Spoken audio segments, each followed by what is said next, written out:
Hi everyone, Stratos here again, and today I'm going to do a little slightly different video than I usually do on alarms or electrical. Well, it is electrical actually. So here I have my Fluke 117 multimeter, and I want to go over some tips and tricks on how to access the battery, as well as troubleshoot and replace the fuse. Now, the integral fuse on this multimeter is only for using the amp setting. So if you're measuring voltage and you accidentally have your multimeter on the amp side and you go to measure voltage and it shorts out, that fuse will blow up and protect it from shorting out the, this is a $200 meter shorting out the board. Or if you're testing amps and you test a load that's more than 10 amps, so that's another thing that it will trip for. I have blown up my meter, I have blown the fuse again, but I'm going to show you the normal circumstances and how to replace the new fuse. Actually, I have a replacement here that I bought off of eBay. That's not the right fuse. This is the replacement fuse right here. It is I can give you the exact model. It is a Busman, just like your regular fuses. 1000 volt. Model number, get ready. DMM-11AR. So this is the proper OEM replacement fuse. Do not put any other fuses, because then, like for example, this fuse, it fits, but it's gonna work right. Alright, so we're gonna go ahead and show you how it should work. And so using another multimeter, for example, I have a Fluke 323 here. Just set it to continuity. Any other multimeter. I always have two multimeters around, just so I can, in case one fails. Usually, in the normal application, you should have continuity between the amp and the common. In this case, I do not. If you do not have continuity, it means that the inline fuse has been blown or is missing. So we're going to go ahead and replace it.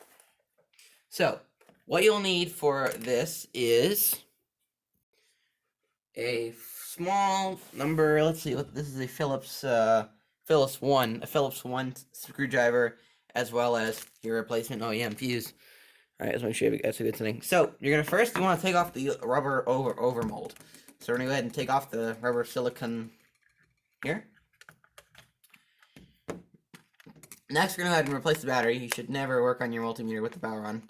The battery is held in with the one screw where your little flap is here to stand up the meter. Go ahead and remove that. This screw is very small, so do not lose that. Alright, pop it out. Your battery is held in here as well. While I'm at it, I'm going to go ahead and check the battery voltage with my other multimeter here.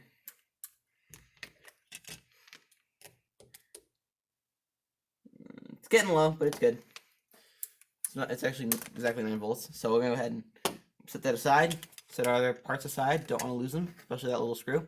Now, flip your multimeter over. There are 2 screws holding the back of it together.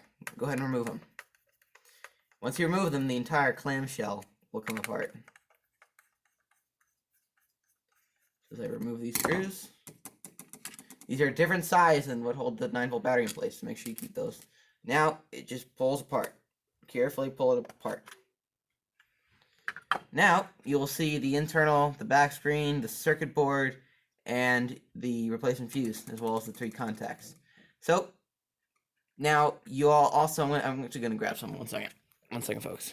Alright guys, so I'm back. The one tool that I missed out is a pair of needle nose pliers. So easily and carefully remove out this fuse, you're going to need a pair of needle nose pliers. Just grab onto the sides of it and pull out. You can use your fingers, but it's much easier if you use a pair of pliers. All right, now there's no real indication on your fuse that it's been blown, so you'll just have to use another, like I said, another multimeter continuity tester to test it. So I can go ahead and check, make sure the multimeter works. All right, and then I can go ahead and see. Oh, it's not working. I can go ahead and just put the old one aside, pull out my new fuse, and now test it. I have continuity. Perfect. Alright, so to replace the new fuse, simply just take your fingers, and it doesn't matter which way it goes, it just snaps right in very, very easily. Alright, now take the clamshell, carefully put it on top,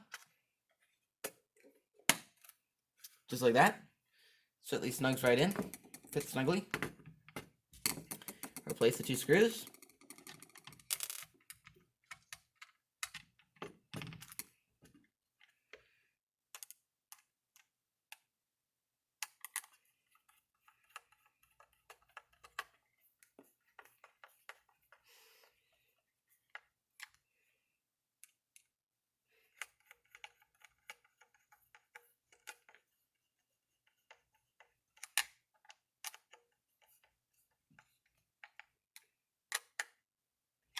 so it's nice and tight.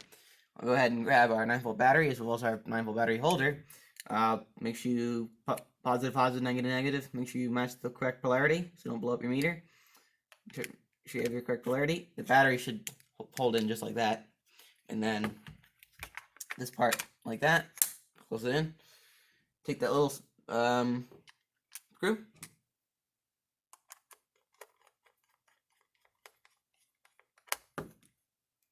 Just like so. Take your now, almost done. Take your case, and actually you can go to the top first. It's a little easier. Actually, also, what I'm taking a look at is you can actually also see the date of manufacturing on it as well. Mine was made in 18. Alright, so that might flop around a little bit. So then just take your overmold. You gotta have some patience with this. Get it perfectly aligned as well. Make sure it's in. Beautiful. Now, we can now go ahead and officially test. Take our continuity tester. Test between your common and your amps. I have continuity. That is exactly what I want to hear. Alright. So, now we can go ahead and... That's it, guys. Hope you enjoyed. See ya.